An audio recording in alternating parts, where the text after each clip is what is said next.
आज के दिन वो धाम को गए थे। ये वही है ना जो कि विमान पर चढ़ कर गए थे। हाँ, हाँ।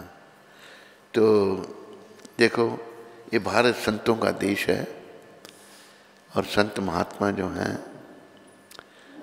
वो हमारे मार्गदर्शक हैं। तो संत तुकाराम जी कुछ एक दो बात मेरे को याद आ रही। इनकी पत्नी बड़ी तेज स्वभाव की थी, पर ये उसका भी बड़ा सम्मान करते थे। तो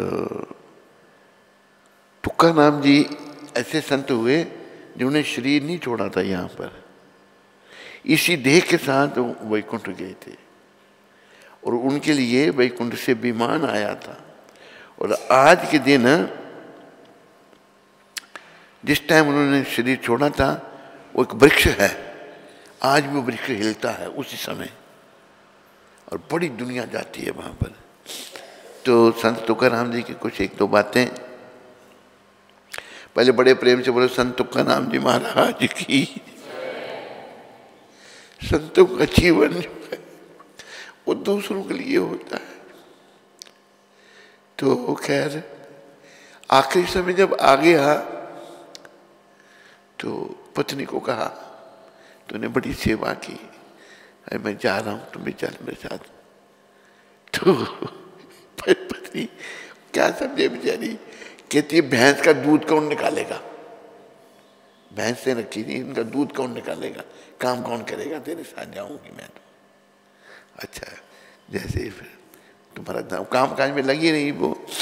इतनी देर में क्या हुआ कि विमान आ गया और विमान पर बैठ के संत तुकाराम जी महाराज जाने लगे, सहदे जा रहे हैं धाम को।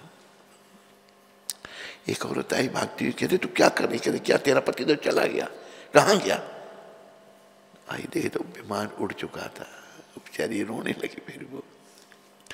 तो यही है भारत देश, हम सबको संत बनने का प्रयास करना चाहिए, क्योंकि संत बनने से, भक्त बनने से ही भगवान मिलेंगे। बड़ा धन इकट्ठा करने से या बड़ा सुंदर होने से या बड़ी प्रॉपर्टी इकट्ठी करने से थोड़ा भगवान मिलता। भगवान मिलेंगे केवल भाव और भक्ति, बस। इनके जीवन की बहुत सारी बातें हैं, पर मुझे अभी कुछ जो भी याद आएंगी इनकी कृपा से निकाल, इंटरनेट से निकाल, तो आपको सुनाने का प्रयास करूंगा। इनका जीवन भी पढ़ेंगे हम, अगर मिल गया तो ये भगवान कृष्ण जो हैं उनको महाराष्ट्र में विठल कहते हैं। विठल, वीट ईंट को कहते हैं। तो ये विठल नाम उनका कैसे पड़ा था, एक दूसरे भक्त हुए, मिल गया। दूसरे भक्त थे, उनका नाम था पुंडरीक, वो भी महाराष्ट्र के थे। हाँ, ये बड़ा कर दे थोड़ा, वो भी महाराष्ट्र के थे। तो वो वाराणसी में एक पंडा के घर में ठहरे थे। देखो संतों की कैसी महिमा होती है। एक पंडा के घर में ठहरे थे तो उन्होंने क्या देखा कि सायंकाल में बहुत सारी दिव्य औरतें, पुरुष आक्रमा सेवा कर रहे हैं, काम काज कर रहे हैं। तो उस महाराष्ट्र के भक्त पुंडरीक ने पूछा, अगर आपको कोई इतराज नहीं हो, आप ये बता सकते हैं कि आप सब लोग कौन हैं। कोई कहने लगे मैं गंगा हूँ, कोई कहते मैं यमुना हूँ, कोई कहते सब देवी देवता अपने नाम। कहते आप यहाँ आकर कि ये जो पंडा है ये माँ बाप के बड़े सेवक हैं, इनकी माता पिता की भक्ति से हम बहुत प्रसन्न हैं। देखो माँ बाप का भी सम्मान है, भारत में ही है, विदेशों में बिल्कुल माँ बाप का कोई सम्मान नहीं है। अभी लड़का लड़की जवान हुआ, माँ बाप को छोड़ देता है वो, फिर रंगरलियों में पड़ जाते हैं। और फिर माँ बाप के पास कब आते, जब मर जाते हैं, को लेके जाते हैं कि इतने पैसे उसको दे दो, इतने उसको पैसे लेने आ जाते हैं। तो भारत, तो वो पुंडरीक जी बड़े प्रभावित हुए। उन्होंने बोला कि मैं कैसा, देखो माँ बाप को छोड़ के यहाँ तीर्थ करने आ गया हूँ। आए, उन्होंने फिर माँ बाप की बड़ी सेवा की। तो एक बार क्या हुआ कि रुक्मिणी माता, बोलो रुक्मिणी माता की, अरे जाए तो सब बोला करो, बोलो रुक्मिणी माता की।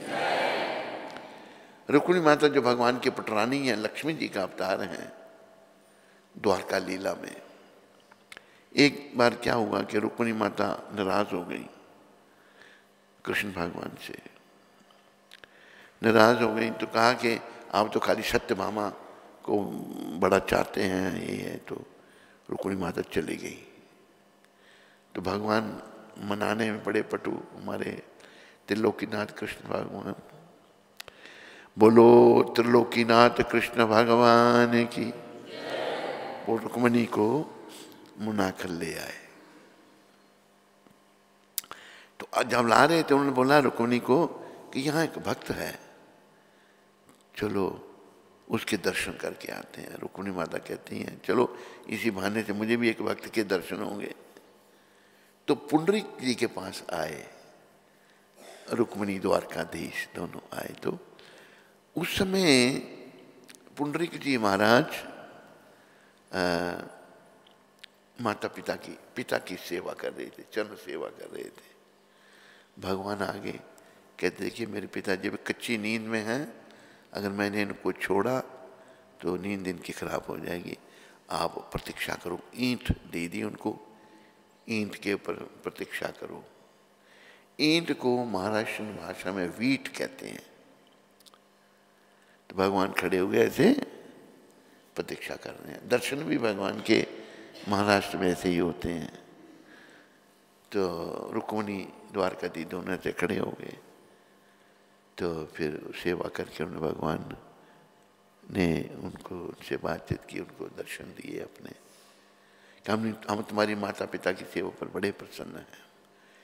तो भगवान का नाम ईंट को वीट कहते हैं, विठल। ईंट पर खड़े होने से, वीट पर खड़े होने से विठल नाम पड़ गया भगवान का। बोलो रुक्मिणी विठल भगवान की जय। तो आओ महाराष्ट्र में संत तुकाराम जी के चरणों में हम चले।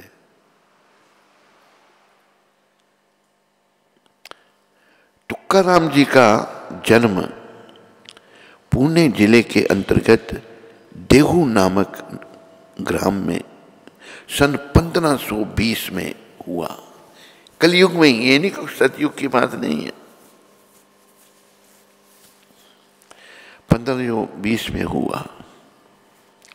पूर्व के 8वें पुरुष विशंबर बाबा से इनके कुल में विठल की उपासना बराबर चली आ रही थी। ये सब विठल भगवान के भक्त थे। इनके कुल के सभी लोग पंढरपुर की यात्रा बारी के लिए नियमित रूप से जाते थे। देहू गांव के महाजन होने के कारण वहाँ इनका कुटुंब प्रतिष्ठित माना जाता था। देहू गांव में भी शायद हमको मौका मिला था जाने के लिए। देहू इनके गांव में भी हम गए थे। इनकी बाल्यावस्था माता कनकाई व पिता बहेबी बोल होवा की देख रेख में अत्यंत दुलार से भी थी।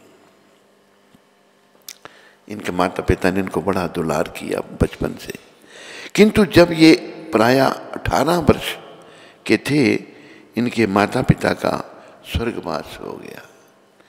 माता पिता चले, सबके माता पिता ने जाना है और हमने भी जाना है, किसी ने यहाँ रहना नहीं। रहना तो हम चाहते हैं, लेकिन रहना कोई नहीं रह सकता।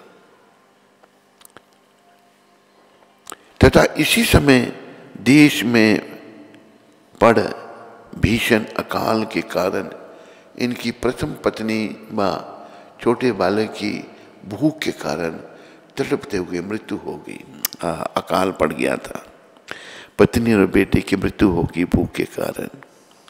तुकाराम जी का मन प्रपंच से ऊब गया। इनकी दूसरी पत्नी जीजाबाई बड़ी ही कर्कश थी। मैंने कहा बड़ी तेज थी, वो कर्कश थी। ये संसारिक सुखों से विरक्त हो गए।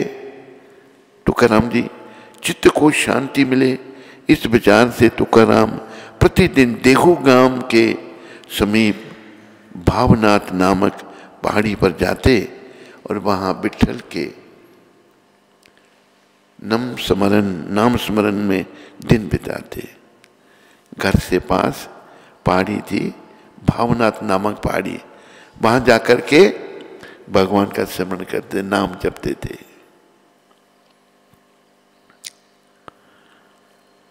परमेश्वर प्राप्ति के लिए उत्कंठित तुकाराम जी ने को श्री चैतन्य महाप्रभु ने माघ शुद्ध 10 शके 1541 में रामकृष्ण हरि मंत्र का स्वप्न में उपदेश दिया। तुकाराम जी हमारी संप्रदाय के हैं, इनको महाप्रभु की कृपा मिली थी। ये जपते थे रामकृष्ण हरि।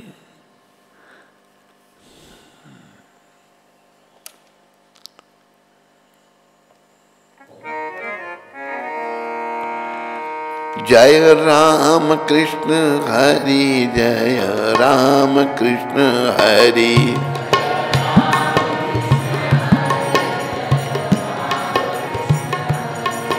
जय राम कृष्ण हरि, जय राम कृष्ण हरि।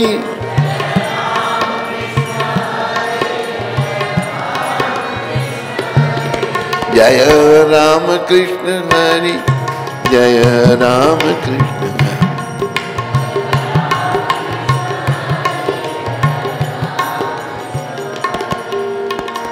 हरे कृष्ण कृष्ण कृष्ण हरे हरे, हरे राम राम राम हरे हरे।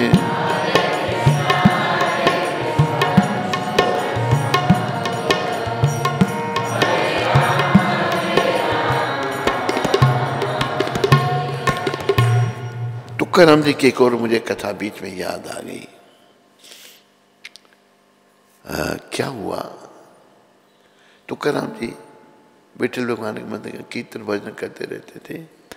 एक दिन किसी के घर में एक लड़की ने जन्म लिया तो वो जो समय था ठीक नहीं था, गंडमूल थे। कुछ बच्चे ऐसे समय पैदा होते उनको माँ बाप देख भी नहीं सकते जीवन भर। तो लड़की ऐसे गंडमूल में पैदा हुई, किसने लाकर तुकाराम जी के पास आगे रख दी। जब देखा तो ले आया जब भगवान ने, उनकी देख रेख में पली लड़की, वो भी बड़ी भक्त, उसका नाम पड़ा जनाबाई। जनाबाई बहुत बड़ी महान भक्त हुई भगवान की। भगवान विट्ठल उनसे बातें करते थे। तो क्या हुआ, संत कबीर ने सुना जनाबाई के बारे में कि जनाबाई ऐसे संत है, महाराष्ट्र दर्शन करने आए तो उन्होंने क्या देखा, जब वो पहुंचे वहाँ पर जहाँ पर जनाबाई रहती थी, देहू में ही पहुंचे तो दो स्त्रियां आपस में लड़ रही हैं। उन कबीर ने बोला क्यों लड़ी? कहते उपले, जिसको हमारे लोकल भाषा में गोटे कहते हैं, पाथियां भी कहते हैं, गाय के जो गोबर के बनाते हैं, वो लड़ रही हैं आपस में। उन्होंने बोला कहती देखो मेरी उपले ले गई है, वो कहती नहीं है मेरे हैं। तो कबीर जी पूछते हैं कि तुम कौन हो? कहते मैं जनाबाई। उपलों के लिए लड़ रही है ये जनाबाई। थोड़ी सी गलानी हुई उनको। पूछा कि ये आप कैसे कह सकते हैं कि ये उपले, ये गोटे आपके हैं? अपने आप अलग कर उन्होंने लग, दूसरी औरत ने उसके भी चुरा लिए थे। उसने बोला ये मेरे हैं, ये इसके हैं। कैसे हैं कि आप कह सकते हैं ये आपके हैं?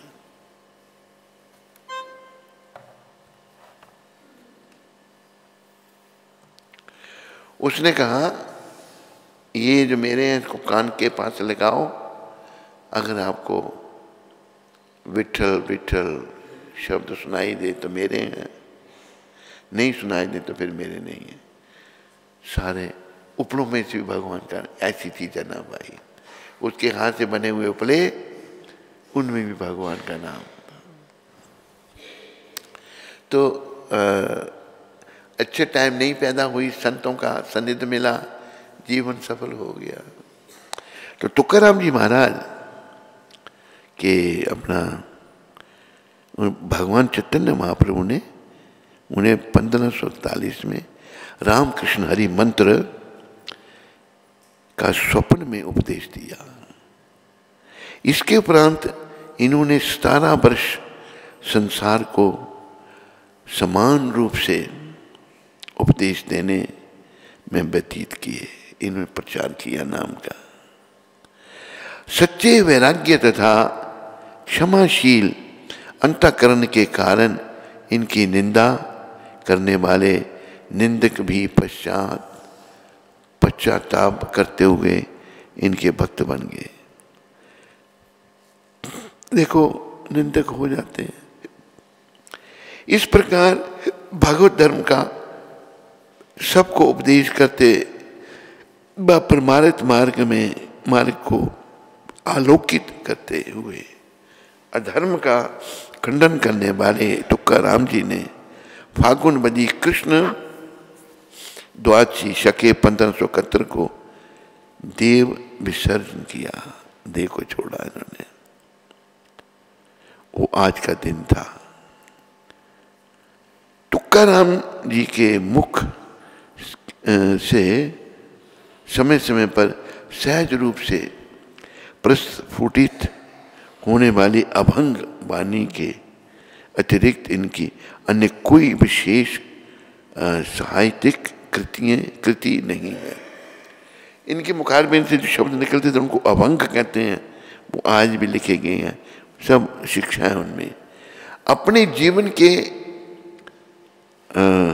उत्तरार्ध में इनके द्वारा गाए गए तथा उसी क्षण इनके शिष्यों द्वारा लिखे गए लगभग 4000 अभंग आज उपलब्ध हैं। 4000 अभंग आज भी लो बस। तो इनका ये संक्षेप में जीवन है। तो तुकाराम जी महाराज ये अपना भजन में लगे रहते थे। तो एक बार क्या हुआ,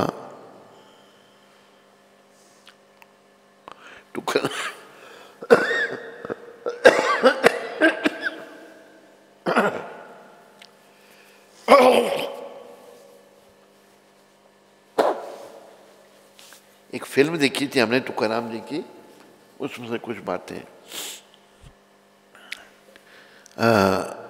एक और क्या हुआ कि भाई पहाड़ी का जो वर्णन आया, वहाँ अपना भगवान का भजन करते थे। जो पहाड़ी का नाम लिया मैंने पढ़ते समय, तो इनकी पत्नी इनके लिए वही भोजन ले जाती। तो एक दिन भोजन जब ले जा रही थी इनके लिए, तो उसके पाँव में कांटा चुभ गया, वो चल नहीं पा रही, वो इतना कांटा। तो भगवान आए, विठल भगवान, उसका कांटा निकाला। तो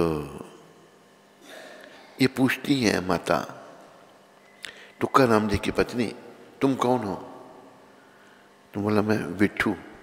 विठल भगवान ने विठू कहा, तू ही है जो मेरे पति को पागल करके रखा है विठू। डंडा लेके मारने भागी होंगे। भगवान भागे वहां से। तो ये भी यकीन उस मूवी में ये दिखाया था। तो विठल भगवान इनसे बातें करते और उनकी भक्ति से बहुत प्रसन्न थे। और तुकाराम जी का बड़ा प्रभाव महाराष्ट्र में। देखो ये भारत साधु संतों का, तुकाराम जी की मूर्ति देखो, हमारे लिए एक माता लाई थी वहां से, आप दर्शन करो उनकी मूर्ति के।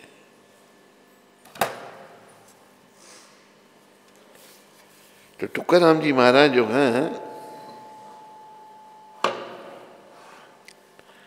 इनके जीवन की बहुत सारी घटनाएं हैं, दिव्य घटनाएं। और जब ये सहदेव जा रहे थे वैकुंठ को विमान पर बैठकर, वो वृक्ष आज भी है, उस वृक्ष के भी दर्शन किए हमने। और आज भी उस समय जब ये गए, उस समय वो वृक्ष जो है, ये कहाँ से लाए, मुझे ये प्रसंग याद है।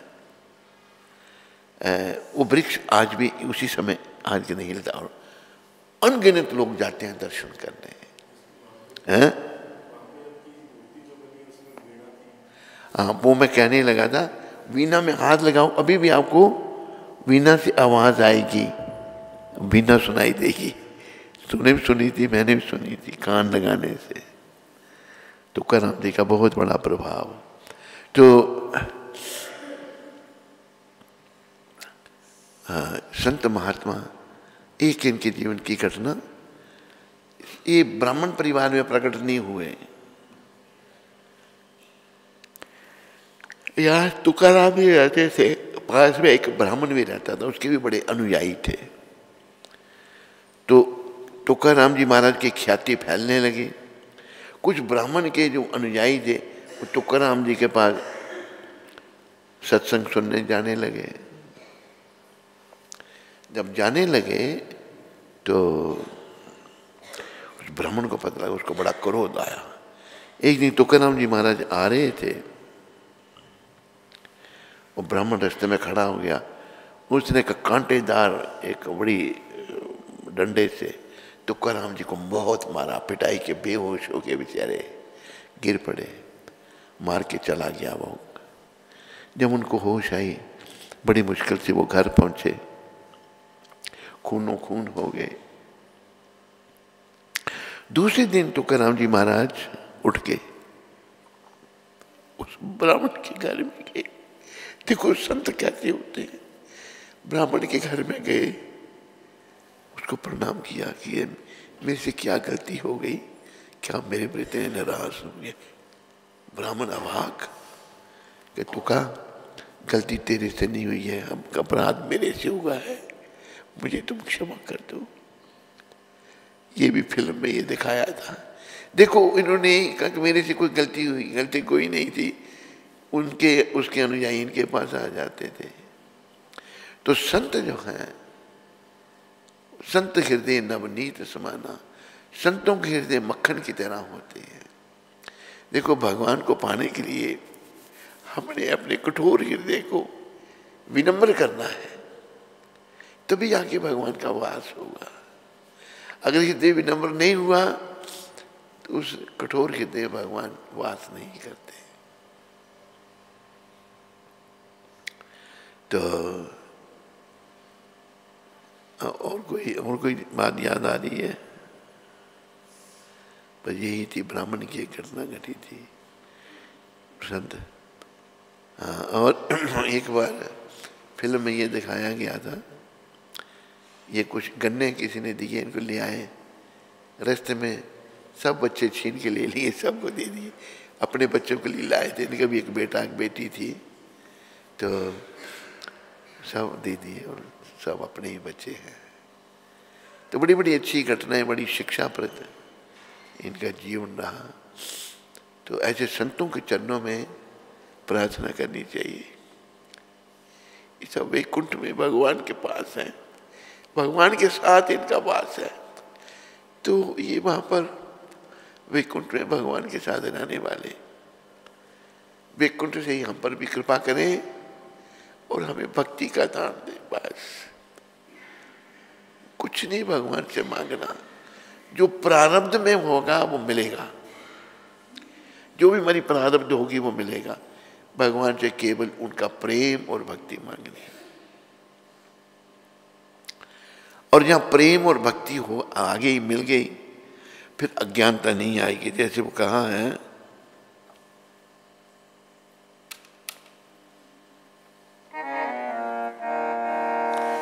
प्रेमा भक्ति जहाँ होते अविद्या विनाशे जते।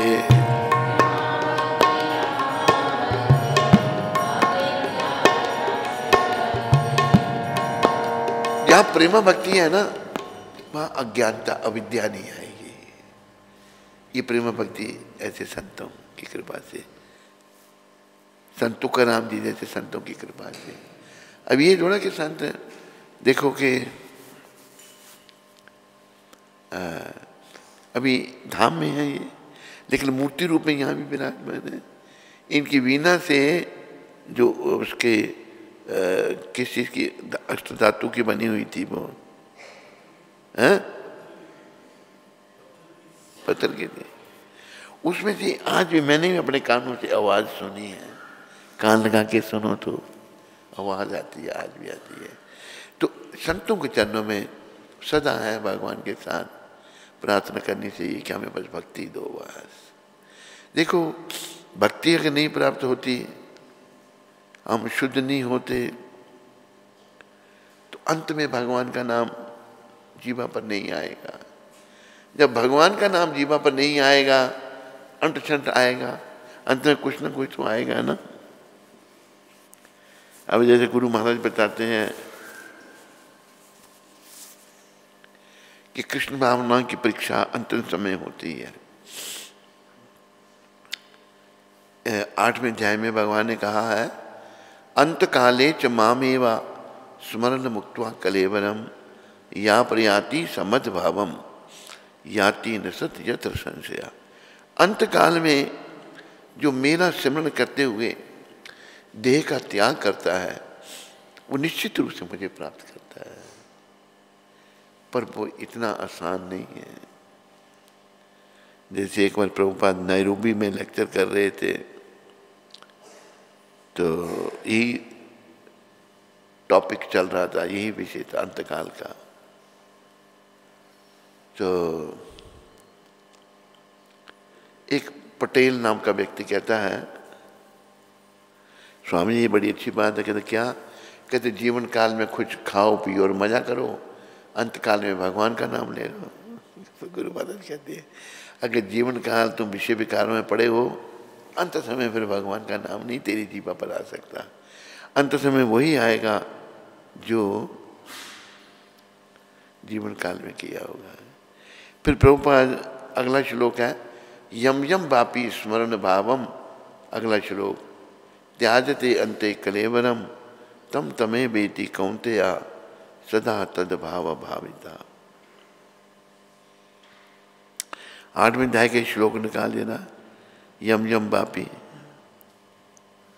तो आप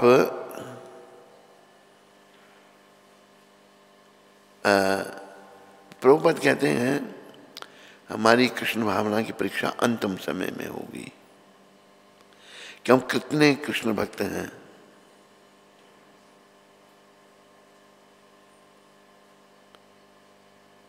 ये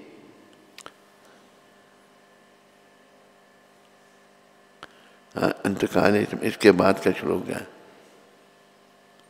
बस, यम यम वापी स्मरण भावम त्याजते अंत कलेवरम तम तमे बेटी कौंतेया सदा तद भावा भाविता।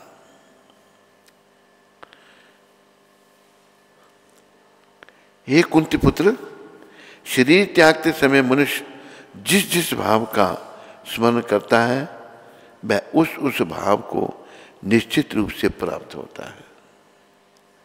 अब गुरु महाराज समझा रहे हैं प्रभुपाद, यहाँ पर मृत्यु के समय अपना स्वभाव बदलने की विधि का वर्णन है। जो व्यक्ति अंत समय श्री कृष्ण का चिंतन करते हुए शरीर त्याग करता है, उसे परमेश्वर का दिव्य स्वभाव प्राप्त होता है। किंतु यह सत्य नहीं है कि यदि कोई मृत्यु के समय श्री कृष्ण के अतिरिक्त कुछ और सोचता है तो उसे भी दिव्य अवस्था प्राप्त होती है। नहीं, हमें इस बात पर विशेष ध्यान देना चाहिए। तो फिर कोई मन की सही अवस्था में किस प्रकार मरे। महापुरुष होते हुए भी महाराजा भरत ने मृत्यु के समय में एक हिरण का चिंतन किया। अतः अगले जीवन में हिरण के शरीर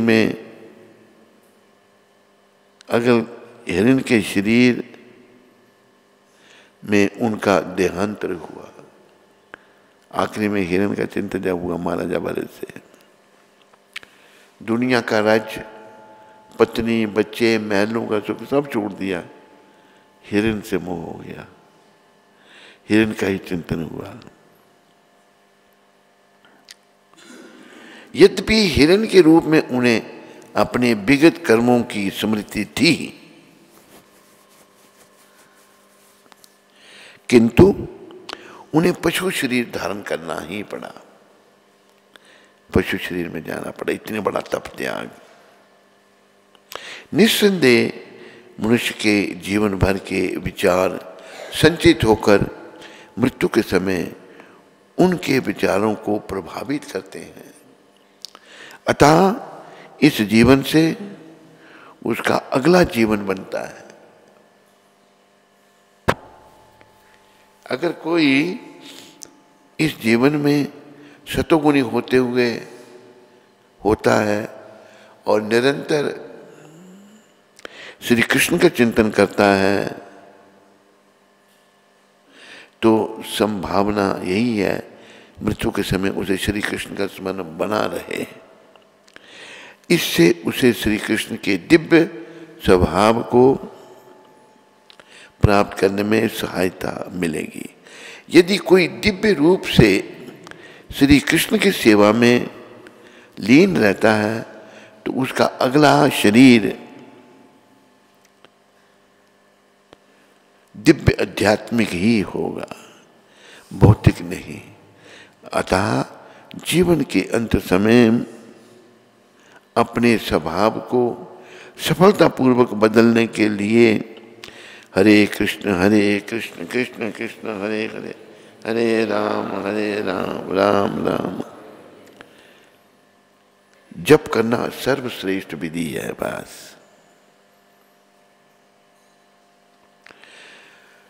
तस्मात् सर्वेषु कालेषु मामनुस्मर युद्ध च मयि अर्पिता मनोबुद्धिर मामे वेशस्ति संशय। भगवान ये 7वें श्लोक में कह रहे हैं। चल आगे चलो। अतः हे अर्जुन, तुम्हें सदैव श्री कृष्ण रूप में मेरा चिंतन करना चाहिए और साथ ही युद्ध करने के कर्तव्य को भी पूरा करना चाहिए। अपने कर्मों को मुझे समर्पित करके तथा अपने मन एवं बुद्धि को मुझ में स्थिर करके तुम निश्चित रूप से मुझे प्राप्त कर सकोगे। भगवान ने कहा ना कि तस्मात् सर्वेषु भूतेषु कालेषु मम अनुस्मर युद्धे च, मेरा स्मरण करके युद्ध कर। तो ध्यान रखो, संत तुकाराम जी महाराज की कृपा से भगवान के चरणों में ध्यान को लगाओ, क्योंकि बड़ी परीक्षा में मुझे भी, आपको भी, सबको भी बैठना पड़ेगा। वो परीक्षा बड़ी कठिन है। उस परीक्षा में पास हम संत तुकाराम जी जैसे महान संतों की कृपा से हो सकते हैं। प्रभुपाद जी अभी समय में, थोड़े समय में पहले ही प्रकट हुए और लीला करके 1977 को धाम को गए ऐसे संतों की कृपा से। कृपया साहब अपना जीवन सफल करने का प्रयास करो, संतों के चरणों में मन को लगाओ। बोलो संत तुकाराम जी महाराज तिरुभाव महा महोत्सव की। बोलो पतित पावन शिला प्रभुपाद की।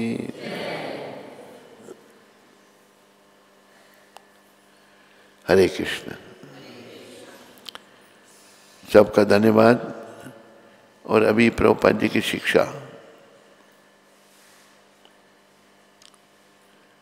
आज 27 तारीख, हवाई अमेरिका में एक जगह है। प्रभुपाद हमने कहाँ जाना था हवाई पर, हम भी प्रभुपाद कृपा से, बड़ी सुंदर जगह है हवाई। एक आयरलैंड है, अमेरिका के अंडर में है वो। साफ सफाई बड़ी है वहाँ पर। वहाँ जहाज में जब चढ़ेंगे तो कोई गलत चीज़ साथ ले जाने नहीं देते वो तो निकालो इसको बाद, कोई पूरी चेकिंग होती है। बड़ा सुंदर। तो गुरु महाराज को अच्छा लगा था। वहाँ प्रभुपाद ने चैतन्य चरितामृत का अनुवाद किया था इंग्लिश में। तो हवाई में हमारे गुरुदेव ने क्या कहा, यदि हम भगवान राम की लीलाओं को सुनते हैं तो इसका अर्थ है कि हम भगवान राम का संग कर रहे हैं। जब भगवान की लीलाओं को सुनते हैं तो उनका संग कर रहे हैं। अभी आपने तुकाराम जी की थोड़ी बहुत लीलाएं सुनी। एक मेरे को लीला की स्मरण आ रही है, तुकाराम जी की थी, जन्नाबाई की थी। जन्नाबाई इतनी भक्त बन गई संत तुकाराम जी महाराज की कृपा से कि विठल भगवान आ जाते थे उनके घर में। एक दिन आए, भोजन किया जन्नाबाई के हाथों से, तो भगवान वहीं आराम करने लेट गए। विठल भगवान यानी कृष्ण भगवान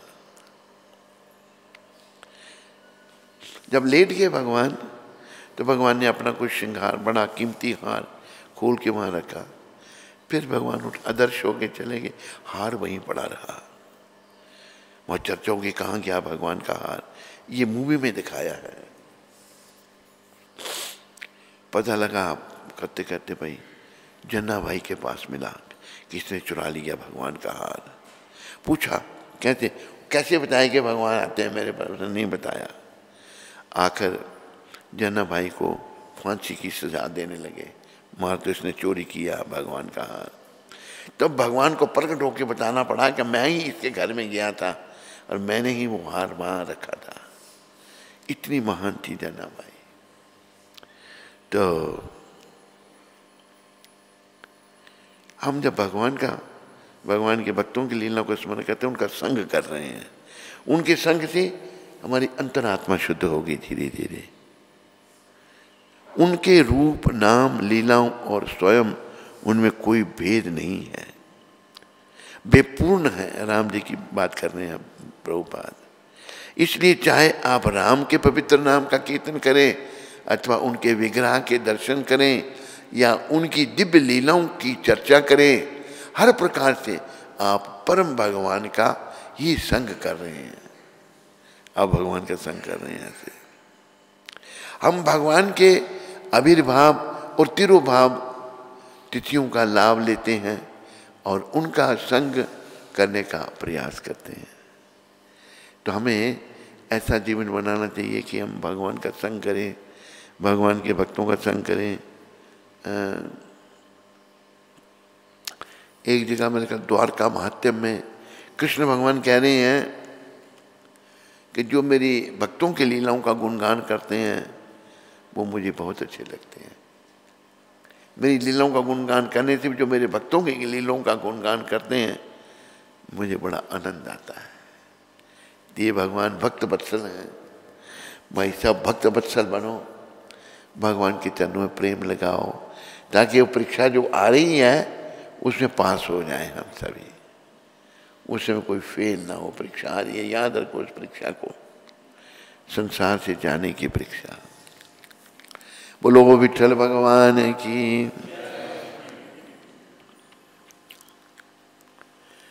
ये ऑफ क्यों हो जाता है एकदम?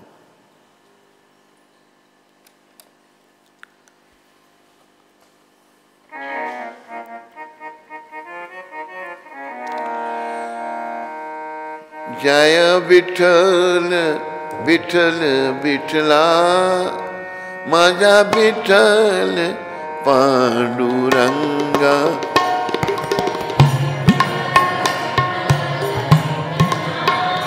माझा जय विठ्ठल विठ्ठल विठ्ठला, माझा विठ्ठल पांडुरंगा।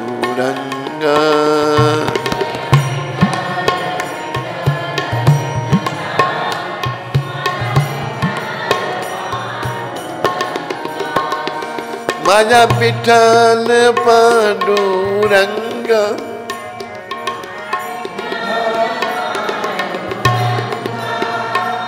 माझा विठ्ठल पांडुरंगा।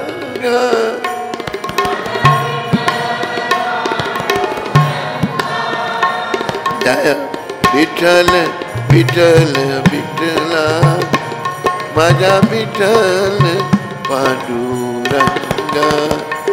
जय विठ्ठल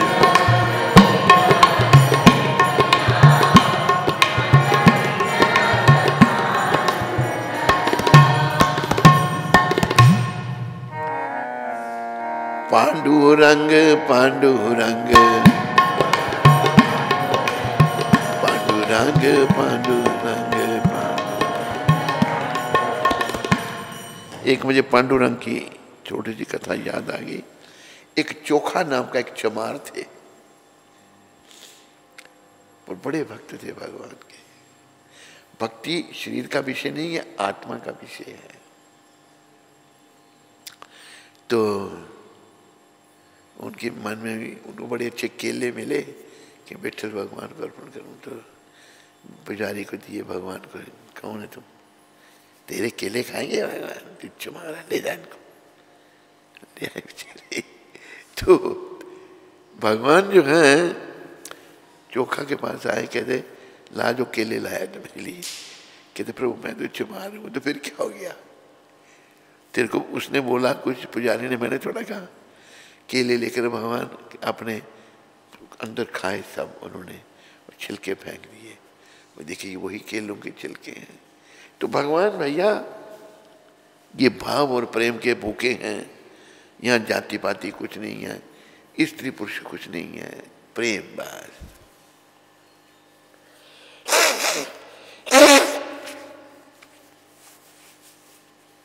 जिसके भी हृदय में भगवान के प्रति प्रेम जागृत हो गया, भगवान उसी के हो गए।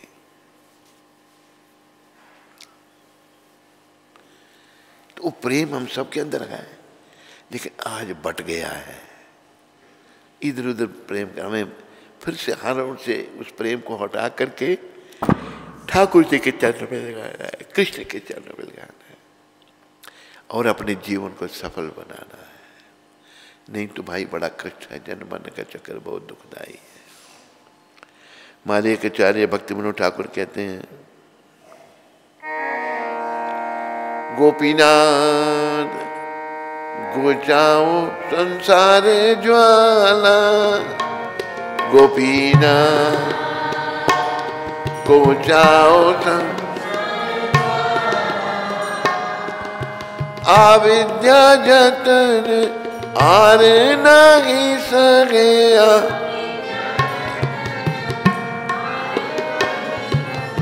जन्म मरण माला।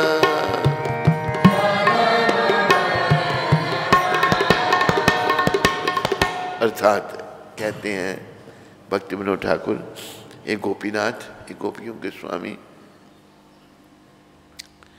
ये जो जन्म मरण का चक्कर रूपी ये ज्वाला में मैं जो जल रहा हूँ, इसको समाप्त करो प्रभु। अविद्या से मुक्त करो मुझे। अविद्या जतन, गोपीनाथ गुचाओ संसार ज्वाला, ये जो संसार की आग में मैं जल रहा हूँ, इसको समाप्त कर दो। अविद्या जतन आर नाहि, अज्ञानता और जन्म मरण का चक्कर, और ये सहन नहीं हो सकता, बहुत दुखदाई है। ये एक महान आत्मा कह रहे हैं। अभी जैसे बच्चे को नहीं पता, बच्चे में बचपना है, वो नहीं समझता कि पढ़ना कितना जरूरी है उसके लिए। इसी प्रकार हम नहीं समझते कि कृष्ण की शरण, कृष्ण से प्रेम करना, कृष्ण भक्ति करना कितनी जरूरी है। देखो देवों में देव महादेव वो भी यही कह रहे हैं, पुनरपि जननम पुनरपि मरणम,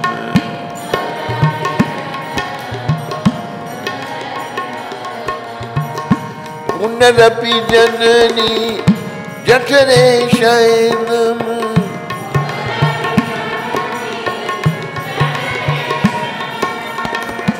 एह संसारे बहु दुस्तारे,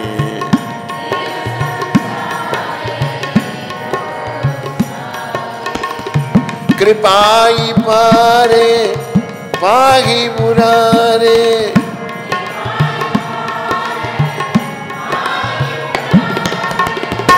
भज गोविंदम भज गोविंदम,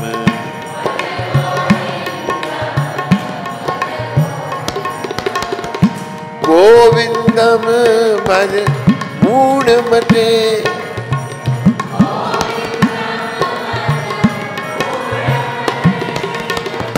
शंकर भगवान हमको कह रहे हैं मूर्ख, मूढ़मते मूर्ख गधा, तेरा बार बार जन्म हो रहा है, बार बार तेरी मृत्यु हो रही है, बार बार तू माँ के गर्भ में जठराग्नि का कष्ट भोग रहा है, बड़ा कष्ट है माँ के गर्भ में, बहुत कष्ट। ऐसा बुरा प्रभाव इस संसार का है।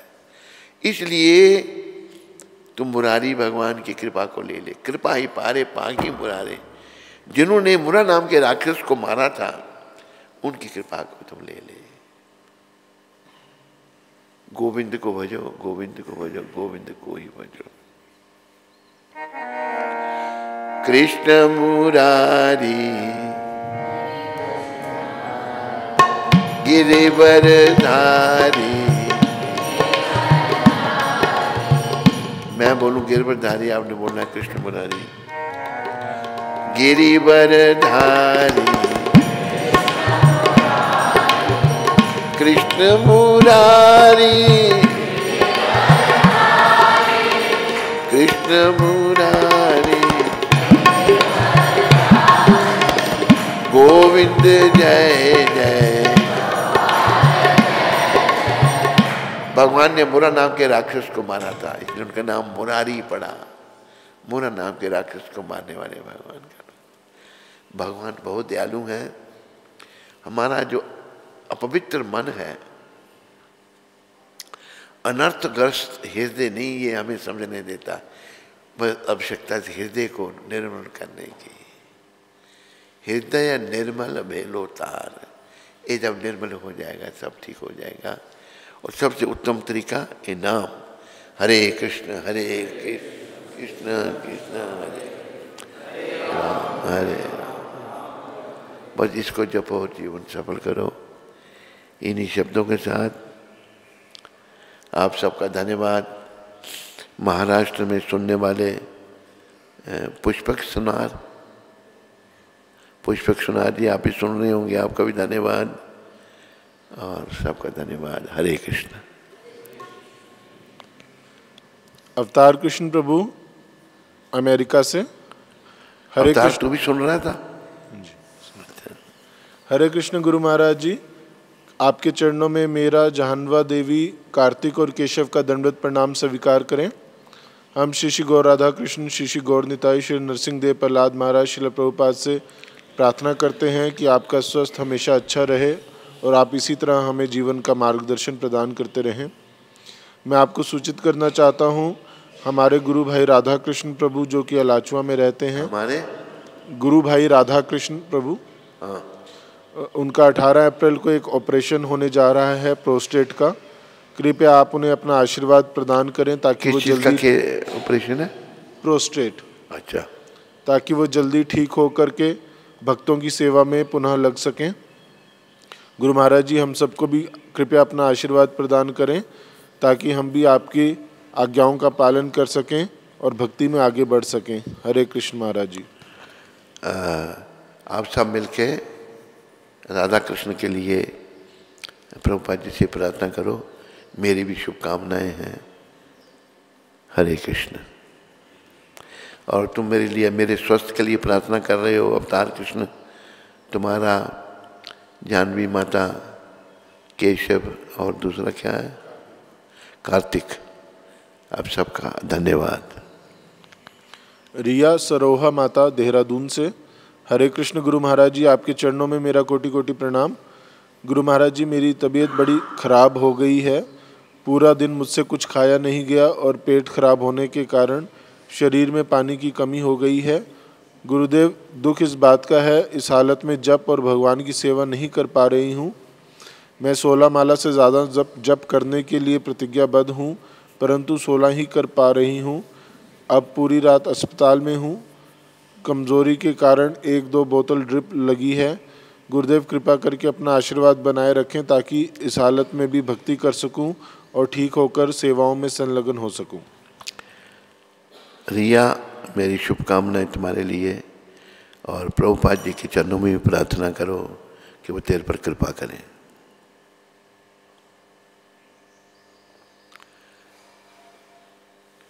और कोई प्रश्न किसी को? यहाँ किसी को नहीं। हरे कृष्ण।